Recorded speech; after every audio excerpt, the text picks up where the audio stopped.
What's going on, everybody? Welcome back to another Fall Obsession podcast episode. My name is Sam Thrash. I'm your show host over here. Thanks for tuning into another episode. This week, got a couple of gentlemen recording with me. First and foremost, our guest is Dr. Grant Woods from Growing Deer TV. This was an awesome opportunity that we had to record with him. And I have to thank our other guy that's tuning in and joining me on this podcast, Ryan Reading, one of our own guys from New York. Got to thank him for helping set this thing up and get the ball rolling to have Dr. Woods on the show. But Dr. Woods, for any of you that don't know him, hopefully most of you know something about him, but he is very knowledgeable when it comes to wildlife and whitetail biology, whitetail management, deer management, habitat management, all of those things in that whole world. And I certainly got a very healthy education on a lot of stuff during this podcast episode myself. I learned a lot, and I hope you guys do as well. This is a very educational episode for anyone who is managing their own whitetail habitat in whatever extent it might be. I encourage you guys to listen to this podcast and go check out everything going on over there, all the free information that is there at Growing Deer TV. So before we get to the episode with Dr. Grant Woods, I want to give our partners a quick shout out. That way we can turn it over to the conversation as quickly as possible. First and foremost, Hoot Camo, rocking it right now on the podcast. If you guys haven't checked out all the awesome gear and the stuff that Hoot Camo is doing down here in Texas, then you need to go take a look. And they are not just camo patterns and products and gear that are applicable to Texas. They work everywhere, and I have worn this camo pattern right here in the hardwoods of Texas, in the flatland plains of eastern Colorado, in the mountains of central Idaho. Ton of different environments, ton of different purposes, different temperatures, different extreme conditions, and the Hoot gear has held up phenomenally for me from day one. Absolutely love it. Best part about it is a price point that is realistic for the everyday hunter and outdoorsman if you are looking to get into a good quality set of camo. And that's what Hoot Camo produces, is good quality gear. You can compare their prices to the other name brands in the industry and you'll see the price difference right there. They also have everyday lifestyle wear, fishing gear, some other stuff like that you guys can pick up at hootcamo.com. And if you use the code FallObsession15 at checkout, that will save you guys some money. Hoot Camo, go check them out. Bear River Archery is the official bow shop of Fall Obsession. They are located here in North Texas in Van Alstyne. So if you guys are local to this area and you need somebody you can trust to work on your archery equipment, help you with your archery needs, head on over to Bear River. Let Justin know that you heard about him on Fall Obsession Podcast, and he will take good care of you guys. Go check out Bear River Archery. Trophy Edits is a Fall Obsession Podcast partner. I'm sure we've all had those photos, maybe even already this season, where you're excited to see the picture and see how it turned out. It was a memorable moment in the woods for you. You lay eyes on it, and it just doesn't do the moment justice. Maybe the lighting was wrong and it was too dark. Maybe it was blurry, out of focus.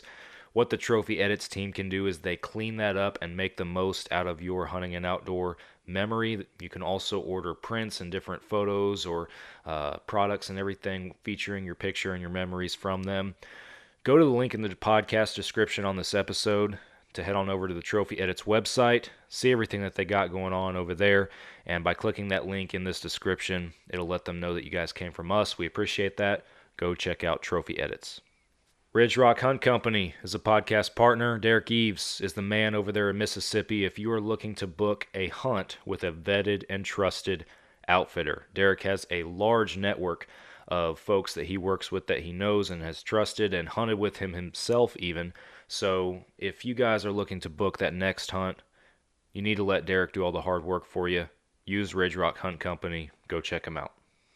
Finally, the Outdoor Call Radio app is a podcast partner. Outdoors Dan from Respect the Game TV, he created an app that you can download on any device where you can stream hunting shows and podcasts on a loop every single day. You'll catch Fall Obsession podcast playing on that loop on Mondays, the same day as our new publications, as well as tons of other hunting shows and podcasts that we all know and love. Go download the Outdoor Call Radio app today. It is free, and you can start streaming immediately. And be sure that you're following Outdoors Dan and the Outdoor Call Radio app page on social media, because he does some local Midwestern live radio show broadcast a couple different times a week. And even if you're not local to those radio stations, he shares those broadcasts on his social media pages. So Outdoors Dan and the Outdoor Call radio app, go check him out. Finally, thank you guys again for tuning in to another Fall Obsession podcast. Whatever platform you are streaming this episode on, please hit that follow, subscribe button, whatever they have up there for you. Leave us a review if you like this podcast episode, if that's an option for you, and make sure your notifications are turned on if you can. Head on over to the YouTube channel. We are producing a lot of content during this time of the year. Since we're wrapping up hunting seasons, we're starting to get through all the footage and everything. So we have shows, films, podcasts, podcast videos, all sorts of stuff dropping regularly and frequently on that YouTube channel. So be sure that you guys check out the Fall Obsession YouTube. FallObsession.com is the website. That's the hub. That's where you guys can go to find all of our content filtering through there. You can pick you up a hat or a shirt if you're so inclined to support a small-time hunting brand. And be sure that you stream our shows on Carbon TV. We have 4 different shows streaming on that platform, including this podcast. Our staff-inspired video podcast series Couch Chats is on Carbon, as well as our 2 different hunting shows, Midwest Mindset and Texas Dirt. You can stream all those from Carbon TV. Hit us up on social media, all the major platforms. We post daily. Be sure that you're plugged in with everything we're doing here at Fall Obsession. With that, we are going over to our conversation with Dr. Grant Woods from Growing Deer TV. You guys are listening to another Fall Obsession podcast. Oh, you got her, dude. She's down. Let's go. Dude, I just shot a deer of a lifetime. Freaking smoked him. One with nature, and if you're a believer, one with God. Definitely gets your heart pumping.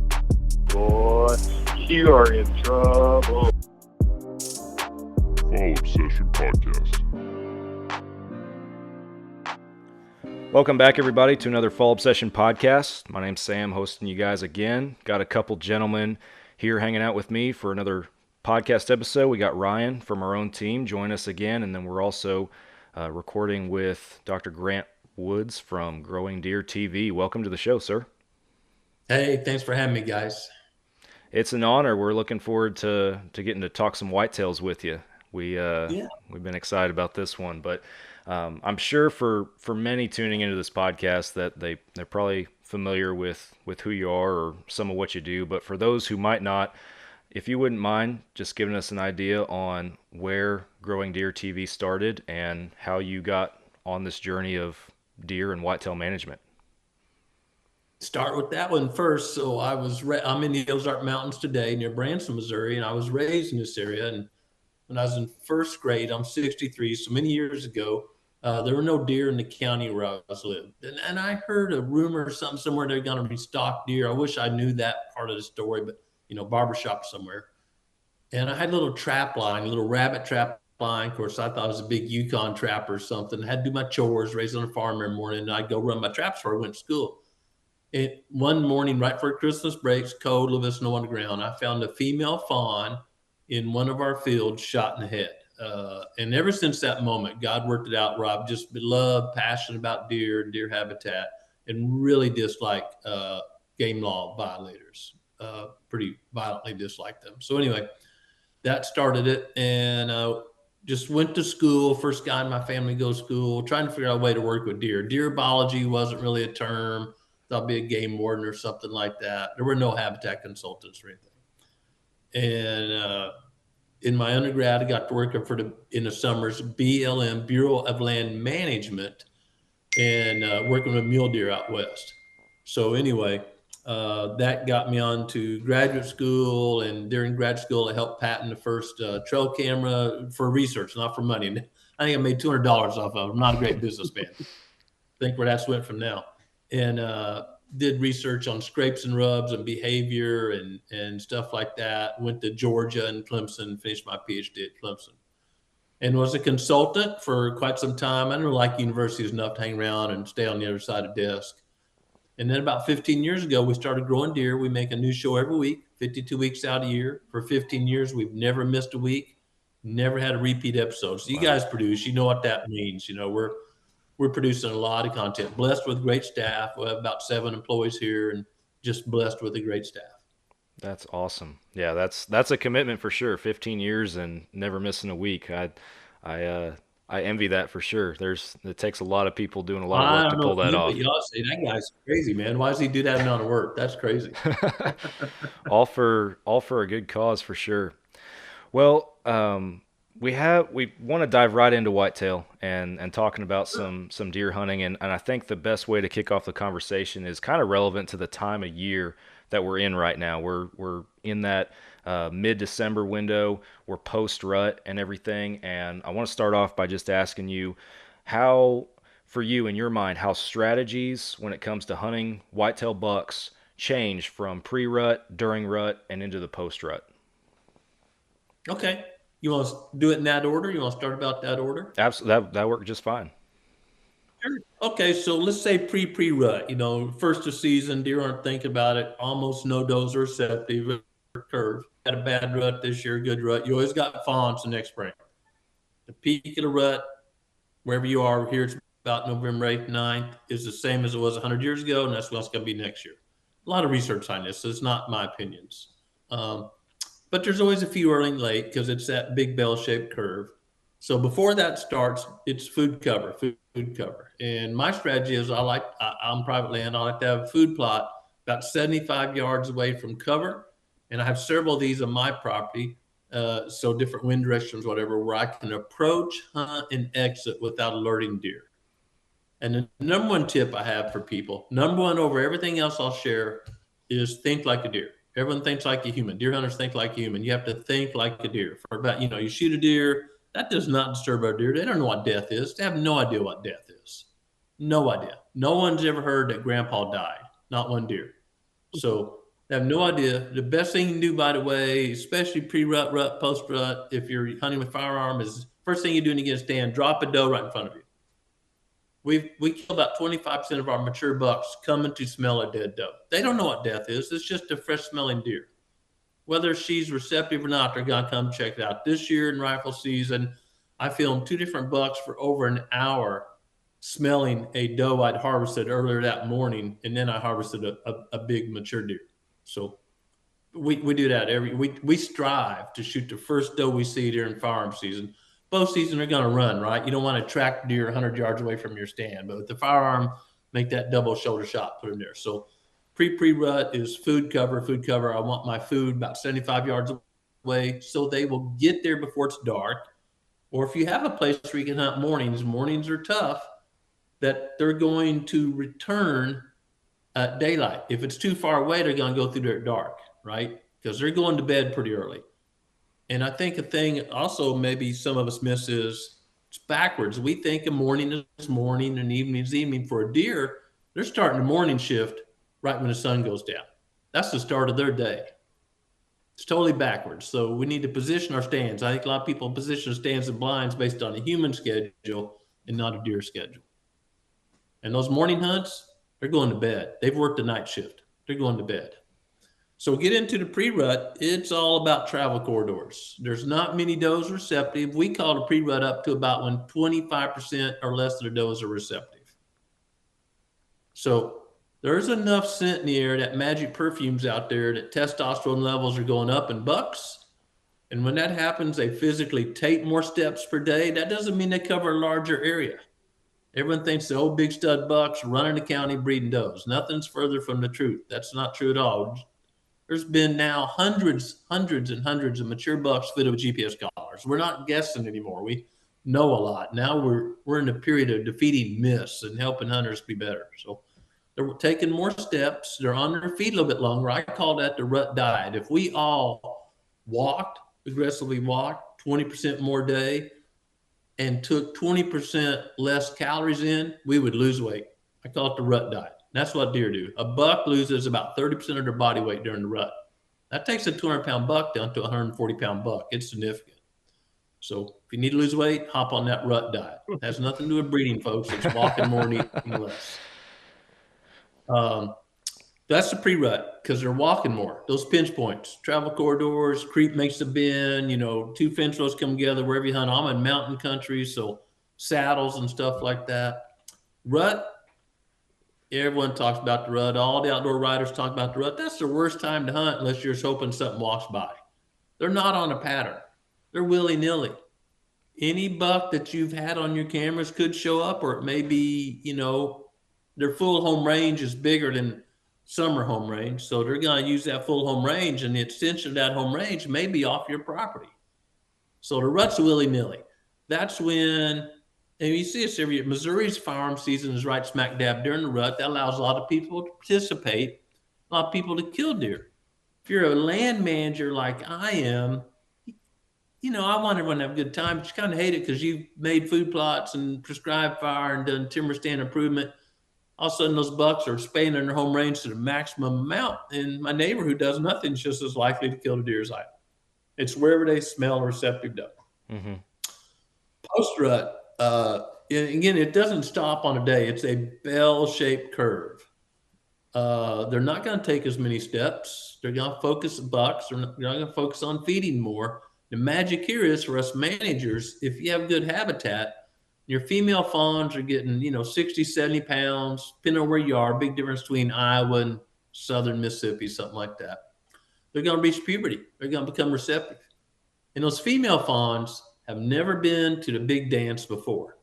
When an adult doe becomes receptive, again, GPS collars, my observations, they almost always separate from the fawns and go to an area that's really thick cover because it's brutal being a doe during the rut. 25% plus of twin fawns or stepbrother, stepsister, they've been bred by multiple bucks, maybe 5, 6, 7 bucks. It's brutal.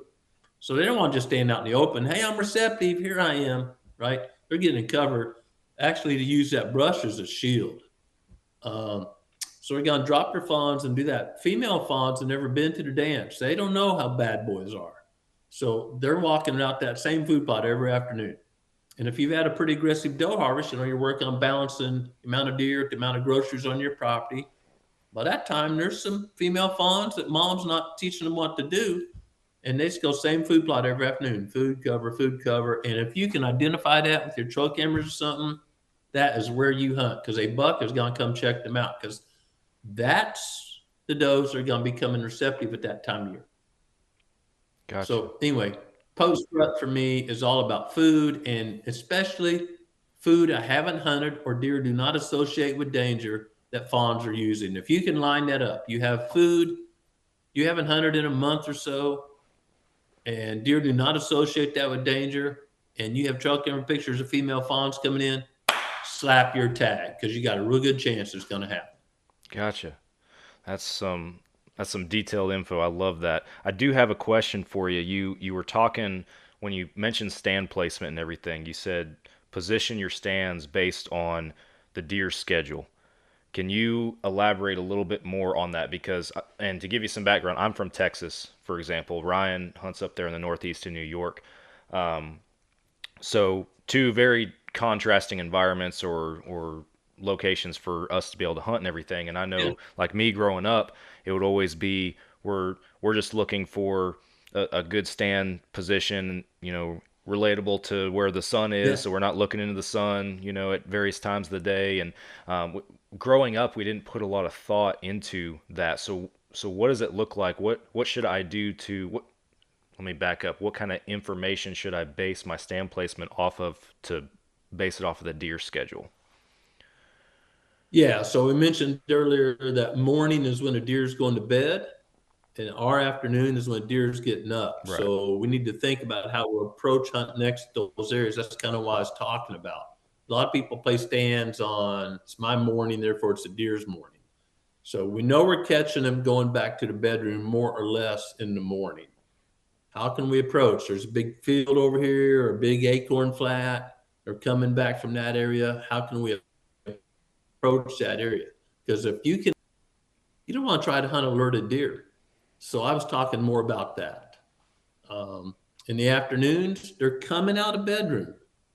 And there's always that big buck moving during the day, but research is really clear. Even during the peak of the rut, really the pre-rut, bucks are just moving everywhere looking for a receptive doe.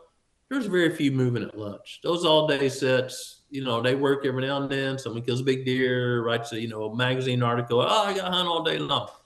statistically, by real data, your odds are so low. If you want to do that and you got time, that's fine. I need to come back to work, get some stuff done so I can go out and hunt a little bit in the afternoon during prime time.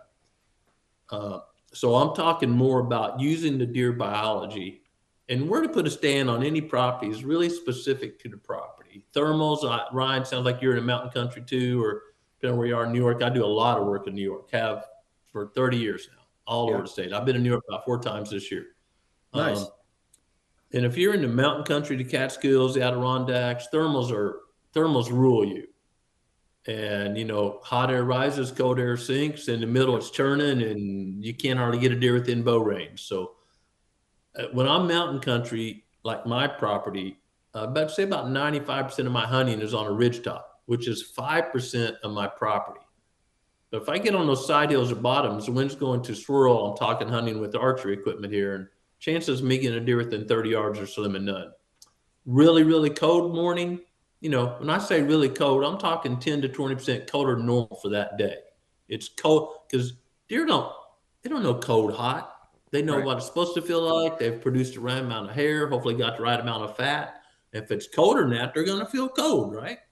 So, really cold morning, the air is going to go downhill much longer. Cold air sinks. Think that hot air balloon. You turn the gas up to make it go higher. You turn the gas off to sink back down to earth.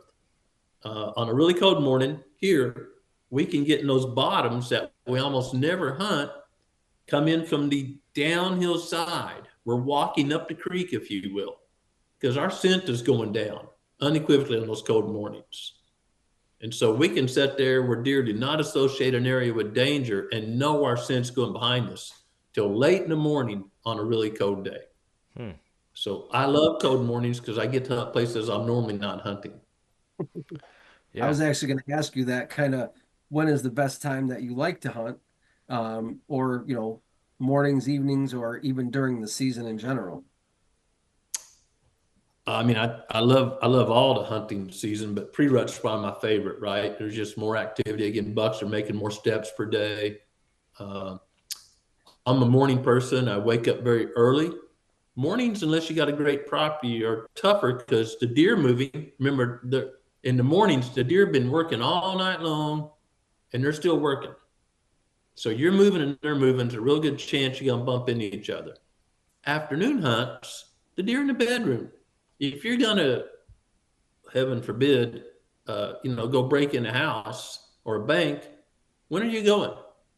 You're going at night when no one's around, most likely. So the deer in their bedroom during the middle of the day, and these are odds on. There's always some deer moving, a coyote jumped it, a hunter bumped it, whatever happened. These are odds on. So most of us are better hunters in the afternoon because we can get in without alerting deer. Mornings, you need to know where they are in the morning. You need to have a really good feeling for where they are, that acorn flat, that big ag field, whatever it is. And you can come around with the wind in your favor and then let them come to you. Most people are driving right through their property or walking through their property or walking through the public land, whatever it is, and they bump deer before they ever get to their stand. Yeah, no, I totally agree with that. I was kind of going to ask you, I know he wanted to touch on scrapes and stuff like that, but do you put a lot of emphasis on scrapes and how do you hunt them? I like to stack the odds in my favor. So, a scrape in a pinch point by a white oak that's raining acorns, I want 3 or 4 things working together. If I just find a scrape by itself or maybe a scrape line that's kind of willy-nilly, am I on it? Am I not on it? I'm probably not that excited about it. It's tough enough when you're playing a 30-yard game. So I like to have several things working in the same direction. Again, a pinch point narrows down, whether that's my land can have some real steep places. So can they walk that slope? Absolutely. Do they want to? No. So, your back is to that pinch point, your scent's dropping down in the morning. I can come in the other way and there's a scrape right there and some acorns falling, or it's, food plot over here and they come this way to me. I'm looking for those things that give me several reasons for a deer to be within bow range. Okay. I also wanted to know, not to kind of jump around or anything, but I know you've really implemented the buffalo system. And I kind of wanted Uh-huh. to know more about that, how you implement that, how you got into doing that, kind of the whole breakdown. Yeah. So how we got into it was easy. My wife Tracy and I bought this old rock farm. We're in Stone County. It's Rocky, boys. When they call the county Stone, you're in a For rocky sure. place. Uh, and there was no need of, this was 20 plus years ago, no need of disking or anything like that. So rented the county no-till drill, uh, and started planting. It was so rocky, literally. I used to foolishly plant treated seed. Maybe it's been given away by the NWTF or something. You know, when you see corn that's purple, pink, orange, soybeans are green, whatever. If you read the label, the first line on the back of that label will be danger. Do not feed the wildlife. Literally, danger. Do not feed the wildlife. I would never plant. Once I learned, well, I've learned those seeds never get on my property. Period. Turkeys are gonna scratch out a row. Squirrels, whatever. Those are neonics or a really bad insecticide. You don't want that on your body. It's all kind of warnings, only with gloves on. Whatever it is, that stuff's nasty. So anyway, we were planting no-till and noticed that the soil was healing a little bit. There is no such thing as soil that's in great shape right now. All the soil in America, the planet's degraded.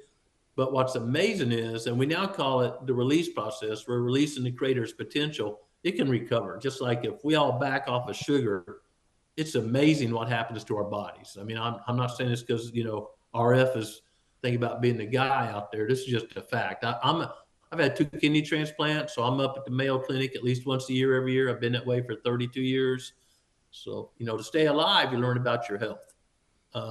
So anyway, uh, we started no-tilling and then planting 2 species at a time instead of 1, and then 3, then 4, and I planted as many as 60 together at one time. Literally, dump all 60 in the grain bin at once, stir them up your hand, take out plant. They don't separate like all the old rumors. There's so many myths out there. And the more species you plant together, the healthier the soil gets, and you will produce more tons per acre. We all want more tons per acre in our food plot, right? If you've got one plant, let's just say wheat or soybeans or whatever, all the leaves are pretty much the same shape and they're more or less the same height. That's it. But if you've got something that's low, medium, high, different size leaves, you're catching more of the sun's energy, and hopefully none of the sun is getting to the soil, because it's all about sunshine. We call it a habitat zone for deer and turkeys, 0 to 5 feet, ground level to 5 feet high. And there's some acorns above that fall. They're a bonus crop. They're not reliable. They're really low quality food, high in energy. Never grew an antler. Acorns are they don't even have a maintenance amount of protein in them. Deer would starve to death on those. So we want good quality food. Deer eat broadleaf plants, ragweed, usually test out about the same as alfalfa, those kind of plants. And so when you have different size leaves at different heights, all that sun is being captured. It photosynthesizes. I'll take you back to 7th grade, biology. The simple product of photosynthesis is C6, that's carbon, H12, O2, okay? C6H12. That's the best food. That's the world's simplest sugar. That's glucose. You go to the hospital, they pump an IV in you, you're getting some glucose and salt. First thing to do at a hospital, right? Because that starts healing our body. So we want to produce that so plants can be healthy and produce the proteins they need. So if I'm wasting sunshine and it's going to the ground, I am not producing as good a deer as I could. It's just that simple. And if you have a food plot and sunshine's getting to the ground, what grows? Weeds. Weeds. Right. Yeah. Creator wants something growing because plants are what hold the earth together. They're the best thing for dirt. I would never disc. We never disc. I haven't disked in 20 plus years. There's no chance of disking and not harming the soil. I know that hurts so many people. There is no chance, 0 chance of disking and not harming soil, because when you disc, you let way more air in the soil than God intended, and you're killing the beneficial microbes and favoring really microbes that are damaging the plants and soil. And you're chopping up earthworms by the billions and doing stuff. And all those critters really help soil. Plants were never meant, to take NP or K directly in. They have to go through a microbe.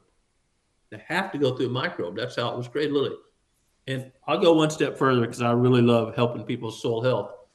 We got on this tangent because World War II, one of the super scientists in Germany that was trying to build a bomb for Hitler escaped.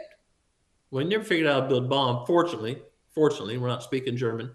He did figure out how to make real cheap nitrogen, and that's where nitrogen fertilizer started in America, short of animal manure or green plants rotting down, something like that. And so they wanted to test and see, well, this make plants grow better. So literally in the greenhouse, they sterilize soil, they fumigate soil. So it'd be an equal control. Their design was good, their knowledge was short. We all learn more all the time. They kill all the microbes, bugs, everything in the soil. Well, the soil at that point is just structure that can hold a plant up. So adding nitrogen helped. When you put nitrogen on healthy soil, which there's not much of, it hurts because you're killing the earthworms and the beneficial bacteria. And who wants to pay for that stuff, right? Right. Or go out there and spread it. I want to be catching a crappie that time of year or something like that. So, yeah, we use no fertilizer. I haven't used fertilizer in many, many, many, many years. Big cost savings. I can go another hunting trip that way.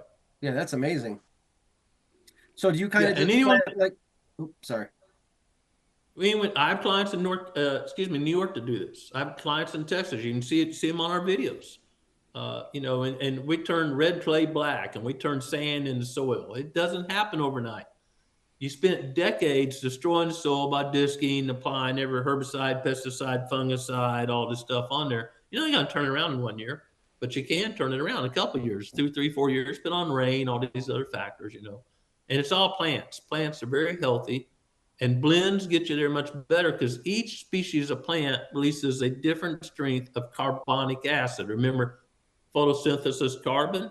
Well, plants leak that out of root systems, a really mild carbonic acid. Different species leak out different formulations, if you will, of that acid. So like buckwheat is really good at freeing up phosphorus.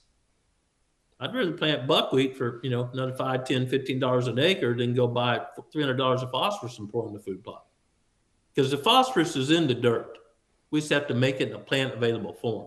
Or over every acre, your acre, my acre, over every acre is about 30 tons of nitrogen in the air we breathe. Over every acre on the planet. Why would you ever pay for nitrogen? Over every acre on the planet is nitrogen. And I like to remind people, I'm a big reader, I'm a geek. If you've never read the real Lewis and Clark journals, you should. If you won't commit to that, then read Stephen Ambrose's summary of it. As a hunter, fascinating reading. I mean, they were killing critters almost every day to eat on, guys. You're a good hunter when your crew's going to go hungry if you don't kill something. Yeah. And you're a good enough hunter that grizzly bear doesn't kill you while you're getting something to eat, right? I mean, these are real hunters. They don't have the latest bow and the latest Gore-Tex. So fascinating to learn from. You can get an audio book if you don't all read. If you're too lazy to read, get an audio book. Listen to it going back and forth to work. Well, the game they saw was incredible. Everyone said, "Oh, well, no blood pressure." I think 30 million Native Americans plus that had no McDonald's, that had to kill or pick to eat. That's a lot of hunting pressure. There's about 11 million deer hunters a year right now in North America, in the United States. 11 million. There was 30 million Native Americans out there trying to get something to eat. Some of them were old, not hunting. Some of them were young and not hunting. But they all had to feed off of it. So, yeah, there was a bunch of game. No one was putting any fertilizer out. No one was using herbicide. We know what the soils can do really clearly. We just have to use practices that allow that soil to release the creation's potential. That's why we call it the release process. And it's detailed. And if you want to, view us or not, we're blessed with a large audience. You can go to our just YouTube page, just search on Growing Deer. And we have a playlist about all this kind of stuff, how to improve soil, do food plots. For sure. I was actually going to ask you. Go ahead. And we don't have any, guys, unlike a lot of people, we don't have any magic thing for sale there, right? We don't have any go-go juice to sell you or magic soybean variety. We don't have anything to sell. We just have information. That's good. Yeah, you definitely do your thing. I was going to just mention, like, hey, is there a late season food source that you prefer to hunt your deer over? But you kind of said blends are kind of your thing. So I got sun shining on my face here, so I'm going to try to get out of that a little bit for you guys. Oh, you're fine. No, but what you find, if you have really healthy soil, this is fascinating to me. And we see it here every year at our place. And you got all the microbes and insects and earthworms in the soil. They're all respirating, right? That's hot air. It's hot air. Even coming out of earthworms a little bit warmer, right? They're warm your soil up so your plants will grow much longer into the season than your neighbors that just disc. Much longer. We will see it snow here, not a big 5-6 inch snow, but a little dust and snow, quarter inch, half inch, and it will not stick to our food plots because there's so much life in the soil, and they're still green and growing. And 2 feet away, it will stick because there's that much life in the soil. And That's why we interesting. never plow? Oh, it's fascinating, and it's all real. And I'm not selling anything. You got, let's say you have pretty good setup and you got 24 to 36 earthworms per square foot of soil. Why would you ever disc? They're mixing that soil better than any mechanical machine can mix. But if you're putting down NP and K and all the nasties, you're not gonna have those kind of earthworms. Makes sense for sure. And again, yeah, the creator had a plan, right? No one was disking the Great Prairie when we had 60 million bison out there. No one was disking. No, not at all. I mean, it was all native plant then, you know what I mean? So I get where you're coming from. And native animals interacting with them. So a deer salivates. If I'm getting too much in this, you let me know. But deer salivates about 2 gallons a day. Cattle, people don't see it on deer. They see a deer to shoot it. They don't get a look at it. They don't study it. Oh, deer, I got to shoot that thing. Cattle salivate because people see cattle and don't shoot them. About 30 gallons a day, big adult cattle. You ever around a cow, they're drooling all the time. Anything that's a ruminant, that they take food in real quick, regurgitate it, bring it back up soft, just for go back down. They got to have a lot of moisture to do that. Ends up in a lot of drool. Well, that drool, 1 teaspoon of drool will have trillions of bacteria, or called microbes, in there. That's how it gets in the soil. Not counting the urine and the feces. So it's a system that just keeps feeding itself. 30,000 tons, not pounds, tons of nitrogen above every acre, about 10,000 pounds of phosphorus per acre in the ground. And you're worried about adding 200 pounds of phosphorus? So yeah, it's a really cool system. It's can be challenging to start because your neighbors got laugh at you. Oh my, Bill didn't diss this year. He ain't gonna kill any deer. And we face this all the time. And what we literally do is, well, you take that field in the back where the neighbors don't see and give us a try. We consult all the time because they're so worried the neighbors gonna see. People are so worried about what other people think. Oh my goodness, what a waste of days. What a waste of breath. Never worry about what people think, folks. Total waste of breath. So yeah, you can do this. Everyone can do it, and we're just here to help you do it. And our videos are free. We're not, for $9.95, we'll give you 3 months of videos. No, everything we do is free. Yeah, I definitely appreciate that. It's something I wanted to really implement. I've disked for years.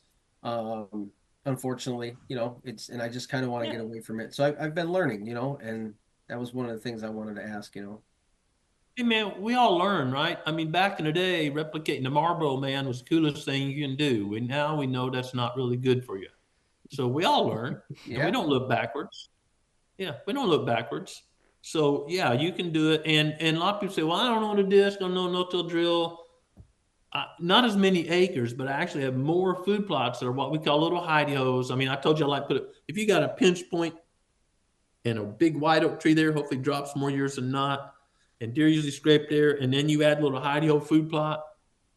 If you can approach that area with the wind right, you're going to kill deer sometime during season, probably several deer. So we love little hidey holes. We do. I can't get a tractor most of my make. We do it by hand. I mean, we may overseed our crop into last fall's crop in the spring, summer, and then take our steel weed whacker in there and whack all the duff down right on top of it. That's just mulch on top of it, which is important because that keeps the sun from reaching soil. When you disc, it dries out, right? You've seen this. You've experienced it. Yes. Man, I'm in an area that droughts are frequent. We don't want to lose any moisture. My good friend Keith Burns says it's not how much rain you get, it's how much you keep. I don't want it evaporating off or running off to the neighbors. I want all that rain staying on my place. So if you never disturb the soil and you got these wormholes and all these cool things, the water just infiltrates in. So we want to keep that duff right on place. And by the way, the most limiting nutrient, this is, gonna stretch for you people out there. The most limited nutrient is the one everyone's yelling about on the silly news, right? It's carbon. Plants are 70% carbon, more or less. You are 70% carbon. A deer is about 70% carbon. When you disc, carbon goes up in the atmosphere. If you disc a lot, and if you've disc for years, your soil's probably getting lighter and lighter colored. Yeah. Carbon's black. Carbon's black. Really rich dirt is black. Really good soil should look like rich, black, moist chocolate cake with a bunch of pores in there. And when you disc, man, it fluffs it up for a week or two. Go back a few weeks later and try to stick a shovel in that place because it all settles. And I'll illustrate that. You ever dig a hole, put a fence post in the ground? Mm-hmm. Then you put your post in there, maybe a corner post, and you go, well, where'd all the dirt go? I don't even have enough dirt to fill up the hole with a 6-inch fence post in the middle. Because when you dig it up, you crush all the pores out. You're smiling because you've experienced this, right? Yep. For sure. And you dig it up, whatever, you crush all those air pores. If there's no pores, it can't hold water. And little roots can't get through there. We want really porous soil. Disking makes that for just a little bit, and then it just sinks down as hard as a doggone brick. But if I don't ever disc, I'm using a no-till deal, just make a little slice and put seed in the ground, or I broadcast, my soil will build more and more pores over time, and I'll have more earthworms, more bacteria. And by the way, when they die, they're instant organic fertilizer. Those rascals out there working 24/7, never take a break, never get herself a pay raise. And all I have to do is have a good blend of plants growing. And what the deer don't eat, plants are carbon. I leave that carbon right there, and the earthworms, microbes eat that up. That's why it goes away. So you said that I was going to ask you. You said you use seeds that are non-coated. Is there a specific place that you get them? Do you stay with a certain company? How does that work? Because I would have interest in that too.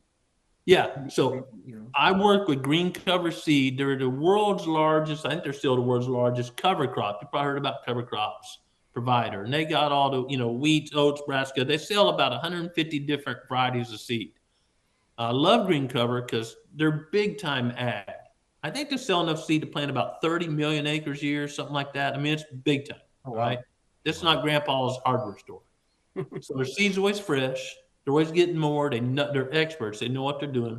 And years ago, I just drove up to they're in Braden, Nebraska, and I just drove up to Braden. I sat down with Keith Burns, the owner, and said, y'all got great seed. It's got no treatment. I mean, it may have inoculant, microbes for legumes or something, but no fungicide, no insecticide, none of that bad, nasty stuff. They don't even let it on their property. They sell none of that, period. They have no GMO seeds, none of that stuff. I said, y'all need to be selling to wildlifers like me. I can be pesky. So I kept pestering him. And that's where Green Cover Food Plot seeds come from. So greencoverfoodplots.com. I help them design the wildlife blends. They are farmers. They see a deer, it's eating up someone's crop. They do not think about deer like I do. Like I'll wreck my truck looking at a fawn in a fence row. They don't even turn their head. Go out to eat lunch with them. Hey, y'all see that deer? What deer? They could care less about that. But they know seeds. And they have a really good help, and that's where I get my seed. And I helped them with the blends. We just went through a long session of coming up with our blends for this year. You never see a deer on the bag or anything like that. These are farmers. So shipping, they don't have stores everywhere. They're not shipping a pallet to your local, feed store or something like that. So, but if you can get with a buddy, and the secret to that is to get it really cheap, get just enough seed to get on the pallet. If UPS is delivering a 50-pound bag of seed, the shipping is going to cost you more than the seed. Right. But if you can get, I think it's 350 pounds. So my neighbors, we're in a little local deer co-op here. There's no money changing hand, no rules, except you got to be, polite and respectful to everyone else. And if you shoot a 2-year-old buck and I shoot a 5-year-old buck or vice versa, it's just about sharing information. Got about 60 landowners in our co-op. And we get together and order seed. Everyone pays for their own seed and stuff, but that way we get shipping really cheap because there's such a volume of seed. So if you and a buddy can get enough seed to plant, 4 or 5 acres or whatever, get enough to get on the pallet, LTL shipping, come in a semi versus UPS, that price gets really good. I appreciate that information. Yeah, because we all know this. When Amazon or whoever says free shipping, there is no such thing as free shipping. Someone had to pay for that. There's Right. no free lunch, folks. Someone paid for shipping, and you, the consumer, are paying for it by a higher price. They just don't have a separate line item for shipping. That's some good information for sure. And I mean, for me personally, we just dove into a whole new level of, you know, food plots and all that kind of stuff. Like I've never dove that deep on any of that, so that's very good information for sure. I'll definitely take some stuff away from that. I do want to ask you, as far, because again, like I mentioned, I'm from Texas, and I'm sure you're familiar um, with kind of the Texas scene down here, and then the being a state that is allowed to bait. Yeah. What is your advice for people in those states that are allowed to bait? Because I think back to growing up when I was a kid, and hunting and everything. It was just you sat in a box blind with your rifle, and there was a feeder in front of you, and that was it. If something showed up, great. If not, oh well, try again, next time. And that was hunting. What is your advice for people who are in a state that can bait and might be struggling to get out of that bubble of just their box blind and their feeder? Yeah. I mean, if they enjoy it and it's legal, and we have to add another and these days, CWD is not a big issue there. If they enjoy it, Right. CWD is a real issue. There's some people out there calling it government hoax, whatever. That's nonsense. I mean, literally many years ago. This is not recent. My first CWD meeting I went to was almost 30 years ago, folks. I've been in the CWD business longer than a lot of people have been alive. Let that sink in a little bit. So I was working with the state vet in Wyoming, and this was a long time ago. Not much was known about CWD. And he had I don't know, 10, 12 acre pen, had a bunch of elk in there they're doing some research on. And one of them died, another one died, and they did some tests. Anyway, figured out it's CWD. Well, all the elk in there died. All of them. All right. They let it set 5 years. We were naive back then. Well, after 5 years, that stuff's gone. Put more elk in there, they all died of CWD. Because once that prime's in soil, it's not coming out. Okay. You can cook it 1,000 degrees. You can do a lot of things. The prion is still going to infect another deer. CWD is dead serious, folks. Period. Okay. I'll take that one step further, because there's all the naysayers and poo-pooers, and I'll get a bunch of hate mail on this. That's okay, because I care about deer. Wisconsin listens to some folks that give them some bad advice, and now there's portions of counties in Wisconsin, you kill a buck, you got a 60% chance of CWD, 6 out of 10. I have buddies personally in Wisconsin that have not checked a buck in 3 years that did not test positive for CWD. Period. Wow. It's 100% fatal disease. That's why the age structure is dropping in some of these areas. See those big old stud 5-year-old bucks, they don't live that long. Yeah. At almost the same time it was discovered in Wisconsin, it was discovered in Illinois. And they did those things that's so unpopular. Well, we're going to take away baiting and minerals, and we're going to up the harvest a little bit. Everyone says, oh, they're going to wipe them out. That's never happened yet, folks. It's never happened yet, period. Okay. Now, fast forward, the highest incident rate, last I knew, a couple months ago in Illinois, in one area was 17%, and statewide it's less than 3%. You want to hunt where 60% or 3%? How important is that bait mineral to you? These are facts. These are not arguable. Now, your emotions and your feelings, the audience, that's your business. I'm a wildlife biologist, and I speak in facts.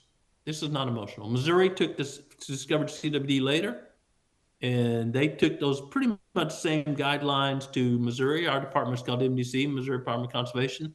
And I was sponsored by a great company, Time Trophy Rock, great company. And I gave up a very high dollar gig sponsoring, talking about working with Trophy Rock because of CWD. And that's just part of it, because I want deer more than I want that. So on my land, I killed one of my employees' wives killed a doe this year. CWD, her belly's full of corn. One of my neighbors are baiting. It's illegal here because so baiting is never healthy. Deer have lung worms, stomach worms, all kind of parasites. And you have deer salivating, urinating, defecating in a small circle. You think it's going to the other deer? They're not vaccinated. It's illegal to vaccinate wildlife, because you could stick some nasty vaccine in there and Bubba kills it down the road and eats it. Right. Or the squirrel eats your corn or whatever. and you got a dose for deer, and a little old 2-ounce cardinal bird eats it. This doesn't work, folks. So if you're in an area that doesn't have CWD, if you bait, if you're in South Texas, you're on a big ranch and there's 14 feeders and 2 people hunt it, you rarely hunt the same feeder, it's going to work great. And that's how this all started. People watch those videos, South Texas, oh man, they put bait out, big bug come in there all day long, every day. I'm going to shoot little big bugs. You like my bug imitation? I love it. It's great. Shown with GPS deer in Georgia that it does just the opposite. Because everyone's got a feeder out in Georgia now. Everyone got a feeder out. And the deer learn real quickly. Well, if I go there in daylight, it's bad. I smell human stuff's bad. But if I go at nighttime, it's not too bad. It turns the deer nocturnal. And how many of y'all out there, if we could raise hands, it'd probably be an earthquake across America. How many of y'all got trail cameras on feeders? You notice most of your deer, especially mature deer, are at night. Right. You did that to yourself. Congratulations. Pat yourself on the back. You made nocturnal deer. Because you're hunting a little 3-foot circle that deer associate with danger day after day after day. Go find you that, that high-heel food plot you don't hunt that often, or that pinch point we're talking about earlier, that scrape, really good scrape line, or whatever it is. And the deer are not going to associate that with danger unless you hunt it every day. Because deer, they're not smart like we think is smart. But they have great instinct and they have a tremendous will to survive. I had a buddy the other day, killed a deer, cleaning it, and a broadhead right between the lungs. Someone had shot straight down. When I say between the lungs, up and down, straight down. That's a horrible shot with a bow, folks. All calcified over, just a hard knot. He had to take it open to see, oh, there's broadhead inside here. Well, deer have an instinct to learn. And that's why if you overhunt a stand, and research, again, GPS collar deer have shown this, if you hunt the same stand over and over, deer will avoid that in daylight hours. They did a study several years ago in South Carolina on a big property. It was a railroad companies where railroad had guests come in to, wine and dine. Hey, I'll haul your Chevy cars. I'm going to bring you on a deer hunt. Give me that $14 million contract and I'll haul your Chevy cars around, or whatever it was, Not indicating Chevy. I just picked the brand out there, folks, where I get hate mail. And anyway, and their harvest rates were going down, down, down. So they did a research and they hunted, and I don't remember exactly. Someone's going to call me this. It seemed like it's all ladder stands for liability, big corporate stuff, and bait pile right in front of the ladder stand. And one year, instead of hunting them all, they shut down half of them. And within a week or less, this is refereed. Refereed means other scientists review it. So yeah, that's good work. You're not fudging on here. Within a week, the deer learned which one to hunt, and they avoided them and went to the feeders that weren't being hunted. So after a while, they switched and hunted those other stands. Deer switched to the ones that weren't getting hunting pressure anymore. So again, if you're feeding and your neighbors aren't feeding and deer aren't getting shot over feeders all the time, it's going to work great, man. Or a poacher, like, one of my neighbors or whatever, in an area where no one else is feeding, you put bait on ground and deer do not associate that with danger, man, it's going to work great. If you're in an area where everybody feeds, I would love for all my neighbors hunt over a feeder. I'm going to go in timber and kill the deer. No, it makes perfect sense.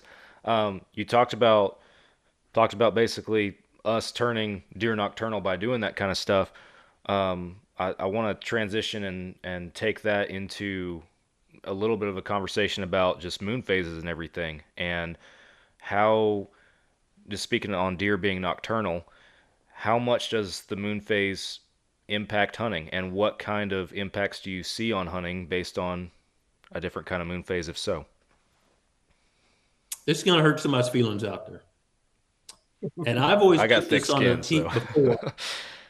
All right. I want you to be honest now, right? I'm being very honest, y'all.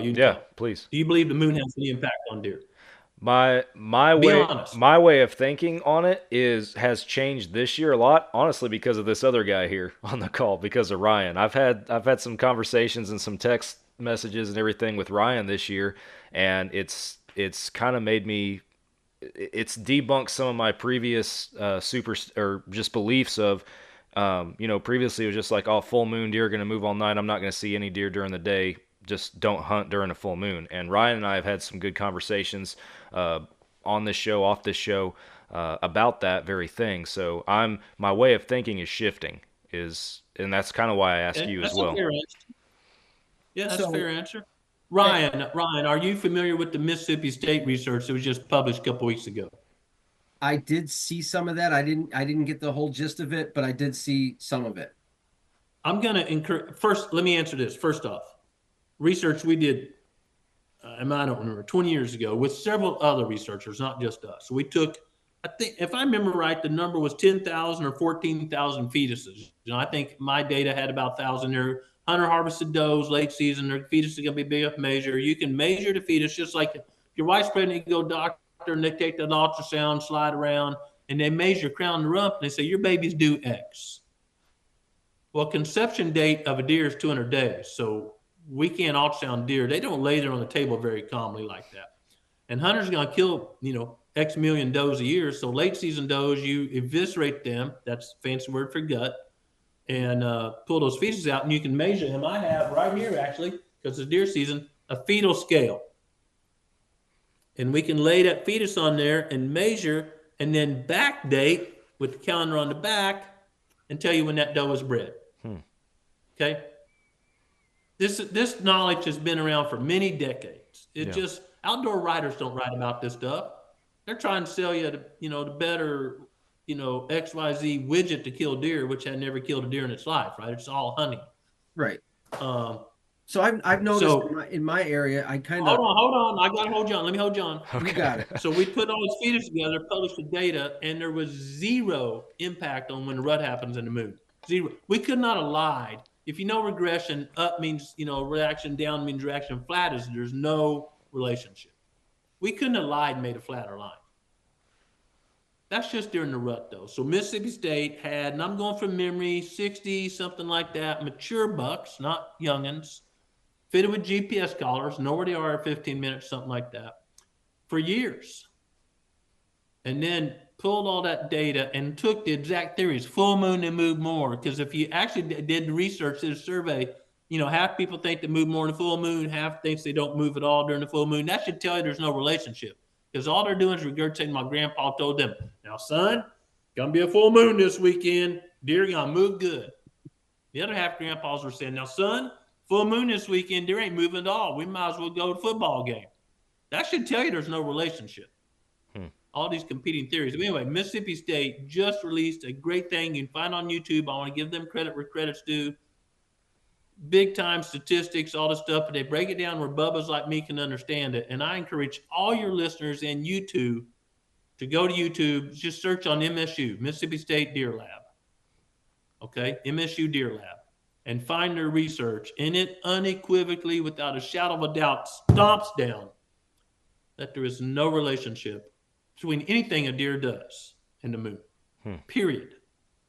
And I'm so happy I can put it on them now so they get all the hate mail, because I used to be the guy saying that, because they have better, more detailed research than ours. So I'm throwing everyone to Mississippi State and Brandon and Dr. Damaris. Those guys can take the heat now, because I've taken it for years. Yeah, I did see some of it online. I was actually watching somebody on I think it was the Southern Outdoorsman. They were talking about this study, so I'll have to dive into it and learn some more. But the only thing is, I run a lot of trail cameras, and in my region here in Western New York area, it's I've seen which it counter, it's counterintuitive to everything that you just said.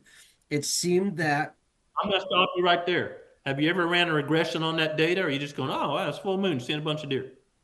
So I analyze all the statistics, and what I started looking at is just this little area around the full moon. And I've always seemed to notice that the 48 hours prior to and 24-hour period after, it seems like a lot of my major bucks would be up and on their feet in the daylight. I'm not saying that it had anything to do with the moon or anything. I'm just saying that in that little window, for some reason, they got up. They were not nocturnal, that the middle of October, they were up on their feet walking past my tree stands. And I've noticed it multiple different times. And I'm like, I'm at the point where now I make it a point to hunt those 2 days prior and the one day after that full moon, because it just seemed like I was consistently getting, from the 23 trail cameras that I run, it always seemed like, okay, that full moon's coming, and I'd miss it and I wouldn't pay attention to it. And I was like, I'm not using the statistics correctly. And then I started really diving into it, and I'm like, well, this is the 10th time, on a full moon that over the last 5 years, these deer are up at 4 in the afternoon walking past one of my sets. And I don't know how to really correlate that, but I knew that that was happening. So it's something that I pay Well, I mean, you attention. said October, so deer are moving more, right? You're getting into pre-rut, they're moving more. And I'm not going to change your mind, so I'm not going to try. But I'm going to tell you that 60 mature bucks wearing a GPS collar, we know exactly where they are every day, 15 minutes around the clock, versus deer walking in front of 28 trail cameras, one picture a day or whatever it is. I'm going to go with the GPS data. Oh, I'm going to bet 100%. all my marbles on GPS data, period. I mean, 100% of them. Pair that with our fetal work that showed zero relationship, and half the people out there saying full moon, quarter moon, moon below your foot, moon above your, above your feet, all this stuff. They all got different arguments. They all cancel each other out. But Mississippi State data is extremely convincing, and I challenge all of your viewers and y'all to watch it. Because if you're I being definitely will. unbiased, and watch it, you'll be a believer. Period. I always tell people all the time, hunt when you can. I'm a working man, and so I have to pick my days. I'm looking for co-fronts, which makes me happier. I'm not saying deer move more, but there is some data coming out that will be pretty strong, a little hint. I'm looking for, and for me, a co-front is at least a 10% change. All right, so if the normal for that day is 60 and it's getting down to 54, something like that, and there's a lot of variables side co-front, wind direction, all these things, but yeah, no, I don't pay. I pay zero attention to the moon whatsoever. Cool thing to do is Google. Are there really more people checked in to the emergency room on a full moon than a non-full moon? Because you probably heard that for years. Ambulance drivers always make more runs on a full moon. Turns out, if you get real data, that's not true at all. Saturday nights are big. Ambulance guys are really busy when the bars are open Saturday night. But full moon has nothing to do with it. Having been an ambulance driver, I'll tell you that Friday nights and Saturdays are busiest days of the week, so it doesn't matter what the moon Oh, yeah, you says. don't want to go emergency room on those nights, right? Yeah, no, wait to get sick to midweek. It'd be a lot better. A lot better service. Absolutely.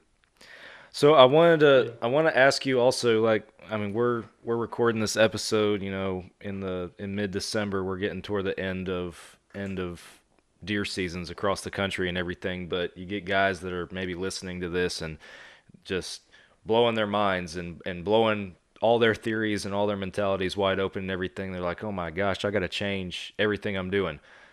What are your thoughts on guys changing setups, changing tactics mid to late season? And are they setting themselves up for success, or should they be waiting for a whole nother deer season? So that's a great question. Huge amount of variables there. Can they move their stand without alerting deer to wherever they're going? Mm-hmm. Totally changes the game, right? Deer are whatever we do only matters if we condition a deer to associate that area with danger. Deer move on a golf course all day long.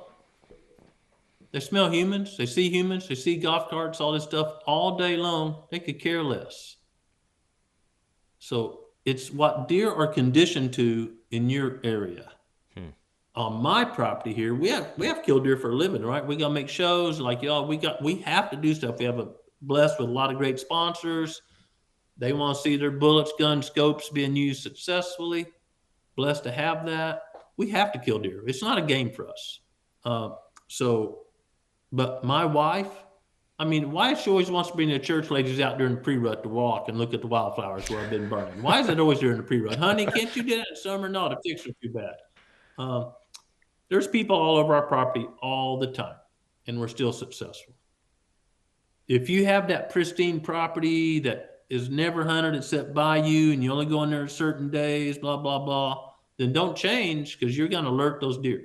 Or if you just park the combine there that night, not probably a very good stand. If the combine's been there a week, I would set on that thing in a heartbeat. That's going to be a great stand. Deer are totally conditioned to it. So there's a lot of things that are myths or just not based on biology. And I started this by saying, think like a deer. Mm-hmm. So deer hear unless you're in the middle of Bob Marshall Wilderness Area or something, deer hear cars every day. You got to have a big property for deer not to hear cars. I'm not worried about a car. On my property, we use tracker UTVs all the time. And I want to go to my stand, step out of my stand from the tracker and climb the tree. They're not worried about exhaust or noise. They're worried about human scent walking a mile and a half through the woods to get to my stand. That's what would spook them. Now, if you don't ever use UTVs or ATVs or whatever on your property, don't start right in the middle of the season. You're going to send those babies on wide alert. Like if drones flew over New Jersey every day, it wouldn't be a big deal. You get 30 drones out there at one time. It's a big deal, folks. I don't care what some politician says. That's a big old deal. So deer the same way as humans. Well, that's not natural. That's different. I'm going to be a little bit shy around that. That's different. Or just watching our faces on the screen here. You know, you got a camo jacket on, camo hat. I wear camo too. It's great. How many of us camo our face? I moved up here because I'm back here, see the sun shining on my glasses, you know, my eyes and stuff like that. Man, that's what alerts deer. The two things that move most when we're hunting are our hands and our face. Our chest ain't moving much, but look how much my hands and face are moving. Right. How many camo gloves or so? Not near enough. Not near enough. Those are two things that are flagging deer all the time. I mean, you're sitting around on your phone, you're picking your nose, your hands are moving all the time in a stand. Yeah. So there's just simple things. Common Great sense. hunters do the simple stuff good. Well said. Well, I know, Ryan, I think you had a question about herd thinning for Grant as well. Well, I did. I wanted to ask him if he took pride in thinning out his herd with the does, but he kind of addressed some of that. Said that they like to drop one right away, but I didn't know if you actually thin your herd out at any time or. Oh yeah, thousands, literally in my career. I don't mean that. I'm not just throwing a number off the top of my head. So most people have too many deer, but it's real easy. This is, again, I'm a simple person. I like simple stuff. Put your utilization cage. Get you 10, 12 feet long of webbed wire, chicken wire, something small enough a deer can't get their head in. Just pull it together, make a cylinder, stake it down with the T-post in your food plot or native vegetation. If it's 2 or 3 times taller inside where deer can't get to it than it is outside, you need to be shooting does. Period. Because you have more mouths than you have groceries, and no deer can express its full potential. It's never genetics, guys. You hear all this outdoor rider crap all the time. It's never genetics. It's groceries. South Florida has horrible, horrible soil. We work with people down there kill 150-inch deer. You got to do a lot of work that habitat, and you got to get that deer population down so there's enough good quality groceries for every deer. So everyone, if I said, guys, I've had a great day on the podcast today, man, I really like y'all. We help people with deer everywhere. We've been in New Zealand, Canada. We help. If there's whitetails, we go there and work literally. I want to take you guys on a free hunt. We have clients in every state that has whitetails. Where would you guys like to go hunting? Where would you tell me? What's your dream whitetail hunt? I mean, those Midwest states, right? I mean, that's the coveted thing for everybody, the Iowa. Yeah, Iowa, the Kansas, yeah. Iowa's common answer. Illinois, Kansas, those are common answers, right? Right, exactly. And everyone says, well, it's ag states. Here's what happens in those states. Sun gets to the ground. Photosynthesis happens in the habitat zone, 0 to 5 feet. 23% protein in a ragweed and 20 to 30% protein. You only need 20%, so extra is bonus. In a soybean is no different to a deer. Sun to the ground. You're in western New York. What part? I'm south of Buffalo, about an hour. So I'm more rural. I sit between Erie, Pennsylvania, and Buffalo. Yeah, but there's ag in that area. There's a mix of ag and timber in that area. I work in that area. 100%. Can I mention the Kansas City Chiefs to you? I'm teasing. I'm not even that big a sports fan. So yeah, we have clients over there. We have a lot of clients down the Finger Lake region. That's a little bit east of you, down to Finger Lakes, down there in Naples, Bath, that area. Yep. Kind of a mix of ag and timber. But in those areas where we get to land on it, all that timber's been high graded. People have harvested the best maple logs, whatever, and left the rest for decades, not just once. We go in there and thin that timber out. We write the plan up. We don't thin it. They have contractors do it. And use prescribed fire. That's so tough to do in New York. Oh my gosh, you got to have 88,000 permits. New York is tough. And it's getting better. Oh, I've been working on that. It's getting better. Matter of fact, prescribed fire council meeting up there just had a meeting a couple weeks ago. Getting better. And get some native forbs growing, and you're gonna own those deer. You're gonna own them. So it's how much sunshine's getting to the ground, those simple utilization cages. How tall is it inside where deer can't? Take you 4 hog panels. You know what a hog panel, you know what a cattle panel is? You sure know what a cattle panel is. Take 4 of those, 4 T-posts, just stick them in the woods where there's getting enough sun, not just brown leaves, where it's getting enough sun to grow something. And you'd be shocked what grows inside there versus 2 inches outside. You'd be shocked. Because deer eat about 5% of their body weight a day. 100-pound doe, easy math, 5 pounds a day. That's misleading because, again, she's going to urinate, salivate, and respirate all that moisture out. So when stuff is green and growing, she's got to eat about 17 pounds a day to get that 5 pounds. These are all round numbers, okay? So 10 does eating 17 pounds a day is 170 pounds. You got a quarter-acre food plot or your protein feeder, and that food plot's this tall. There's not 170 pounds across the whole food plot. It never gets to express its full potential. You see what I'm saying? It doesn't matter that that food plot could make 2 or 3 tons per acre per year. It never gets to because they kill the plants when it's this tall. And that's where utilization cages come in. It's the greatest tool for, it's so cheap. Anyone can do it. Get some scrap wire, find some more wire in a fence or something. So cheap. Gotta be small enough a deer don't get his head in there. And needs to be 3 or 4 foot diameter because deer have adult deer's got a 10, 11 inch tongue. They're hungry. They're reaching, they wrap their tongue out, pull it back out. So that's why I make them big. And it'd be a cone. It'd be shorter on the edges where deer are sticking their tongue in there and get taller and taller in the middle. And if you're seeing that, you have more deer than groceries. And you should never whine about not seeing big bucks because they cannot express their full potential. It has nothing to do with genetics. And let's talk genetics a second. So in Missouri, where I am, northern Missouri, world-class deer, right? No one's going, boy, I don't want to hunt northern Missouri. I mean, it's great deer hunting. Yeah. Those deer, about 95% of them, were stocked from down here in the hills and hollers where I am because that's the last place Missouri had deer. Old hillbillies that killed them everywhere else. The deepest hills and hollers where we had a little refuge of deer left, it's the exact same genetics in northern Missouri, different groceries. Or again, Mississippi State took deer off a coastal barrier island. You know those deer people call shepherd. That deer's no bigger than a shepherd dog. You hear that comment all the time, right? Took them up to the research facilities there at Mississippi State, took deer out of Delta on the Mississippi River where they grow deer as big as anywhere in the world. Great soil, soybeans everywhere, sun getting to the ground.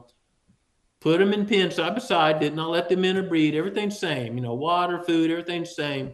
And 3 generations, not 3 years, 3 generations difference, you could barely tell the difference. Because those deer had groceries. And the reason it takes generations, if you're in Ethiopia and you're starving to death, and we give you a great big steak and taters and everything good, what happens? You puke because your system's not used to it. And this is a little deep for this podcast. That's called epigenetics. We will literally turn off genes that are not necessary to survive in an area. You don't want to grow a 200-inch antlers when you're eating straw for a living. You don't have enough energy to carry it around. That's called epigenetics. And you get a generation or 2 of things better, then you would turn those genes on that allow you to express more potential. In human terms, why is the average human so tall now when back when George Washington was around, they were 4 feet 11, something like that? Different genes, and only tall people breed, and we killed all short people? Nah, better groceries, better healthcare. So we're turning on those genes. Makes sense. Whole new way of thinking. I know. I've never dove that deep with it. That's awesome. I never looked at it like that. And I encourage everyone out there, everyone, not just me, AI is a wonderful thing used appropriately. If you have questions, whatever your favorite AI is, I prefer Gork, Grok, on Elon's site. Seems to be pretty accurate stuff. I've asked it, and Google some stuff. It'll probably take you to Georgia, University of Georgia, great researchers there, Mississippi State. Maybe find a couple of our publications in there. Uh, don't read Joe Bubba. Joe Bubba killed one big deer somewhere. There's some really smart people like Mark Drury or someone who's just done this a long time. Mark and I talk a fair amount. But just because someone lives in an ag country and there's big deer everywhere does not mean they understand deer biology. Right. Get your deer biology from people that research it, not someone that kills some big deer. You take a guy that's in the Midwest and killing some pretty big deer and put him in South Florida or down here where I'm in the hills and hollers and see what he kills. You can't kill a 200 deer if they're not there. No. So my I job, agree. yeah, my job is to help people. We work with a lot of private landowners, is to help people understand and apply science to their property. We've worked from 4 acres to several 100,000 acres. And if you got 4 acres, you have to have realistic expectations. We're going to attract more deer. We're not going to grow any bigger deer. We're not got enough food on 4 acres to grow any bigger deer. But that's what we do, is help people take the science from the soil up, because everything starts in the soil. The air cycle that we all breathe starts in the soil. The water cycle, how much it rains, starts in the soil. The energy cycle comes from the sun, and until it interacts with the soil and plants, it's dead. Sun shining on a slab of limestone doesn't do much. So those 3 cycles determine everything on this planet. And we work to make those cycles better. But we talk antlers, because if I said, hey man, Ryan, I'm coming up New York and we're going to make that energy cycle better on your property, I ain't having Grant up here. What's he talking about? So we have to talk antlers to get people's attention. Yeah. For sure. Incredible stuff. Well, I know we're getting into our time limit for today and everything, but before we wrap it up, or any closing thoughts, Ryan, I wanted to make sure you didn't have anything else for Grant here before we head for home. No, I mean, I think he kind of answered everything that, on his own before I even had a chance to ask him. But yeah, he's a wealth of knowledge. So, I appreciate the opportunity, guys. Absolutely. Yeah, we're very grateful that you took the time out of your day to come on the show. I do have one question for you in closing and everything here. And this might be too broad of a question, but if there's info out there that, in your mind, the most valuable piece of information with any of this for any hunter to know, what would it be? I think, again, if you find stuff from University of Georgia or Mississippi State, you can count on it. It may not be applicable to you, but those boys and girls are solid researchers. We're not going to mislead you. So if we say something, it's the best of our knowledge for sure. And there's some other people like that. Not many. A lot of people are scratching out a living. They want to be in the hunting industry so bad they can't stand it. They're not really making any money. They get a free bow, free arrow, something like that. So just, if you're going to make big, how you hunt, if you want to believe in the moon, that's your business. It's only my job to let you know the truth. If you want to ignore it, I'm happy. At the end of the day, here's what I want.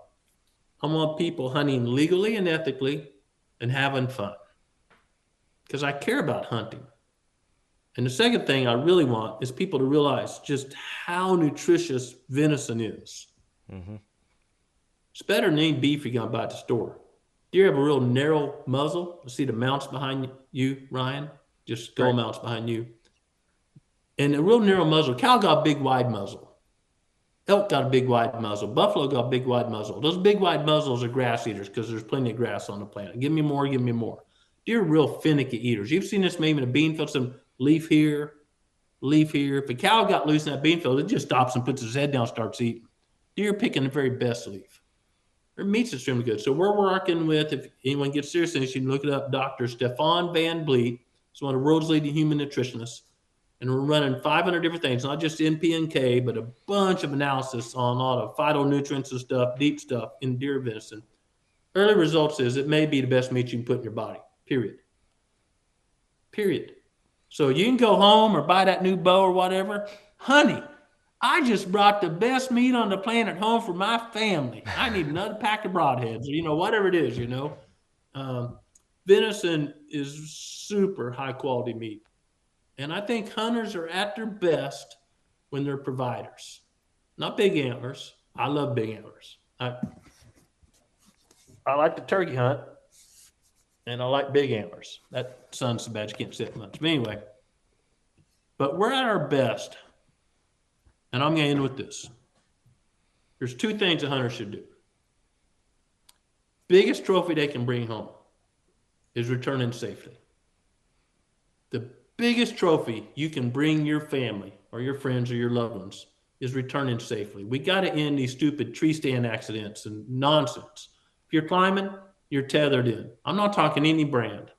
You're tethered in. If you're harness hunting, you're doing it right. If you're saddle hunting, you're doing it right. If you're climbing an old 2x4 blind in the woods that you found rotted out, you're an idiot. Then you're going to break your back one of these days. Come home safely. Second thing is be a provider. I love big antlers. I make a living off helping people grow big bucks. Be a provider. Bring that quality meat home. And does make great meat too. America needs to harvest does. Doe harvest is declining in most areas. Deer herds are going up. Doe harvest is declining. That's a bad recipe for deer health. So be a provider. Again, I'm a transplant patient. I go to Mayo Clinic every year. My nutritionist says, "Hey, Grant, what are you eating this year?" "Well, I eat a lot of venison." "Ah, that's great, Grant. Some of the best meat you put in your body." This is from the Mayo Clinic. Be a provider, folks. Very well said. Yeah, that's definitely good information. Well, I'll have to get up there to the proving grounds with you, and I'll be a provider just like you. You don't want to come here. We got to make videos every week. Our place gets hunted extremely, extremely hard. You don't want to come here. Yeah, no, I get it. Well, Grant, before we cut you loose, tell folks if they want to learn more about what you're doing, about Growing Deer TV and all that, tell them where they can find you. Yeah, just go to your favorite platform from, YouTube X, whatever, and just search on Growing Deer. You'll find us. Really, just search on Growing Deer. You'll find us. Awesome. Well, once again, sir, thank you very much for your time today. We really appreciate you coming on the show. Some great and incredible information. Appreciate you sharing your knowledge with us. Thanks, Grant. Thanks for the opportunity, guys, and I hope you all have a very meaningful Christmas this year. Same to you, sir. Merry Christmas. Thank you guys for listening to another Fall Obsession podcast. We're wrapping it up. I'll be back again with you guys next week. Catch you then.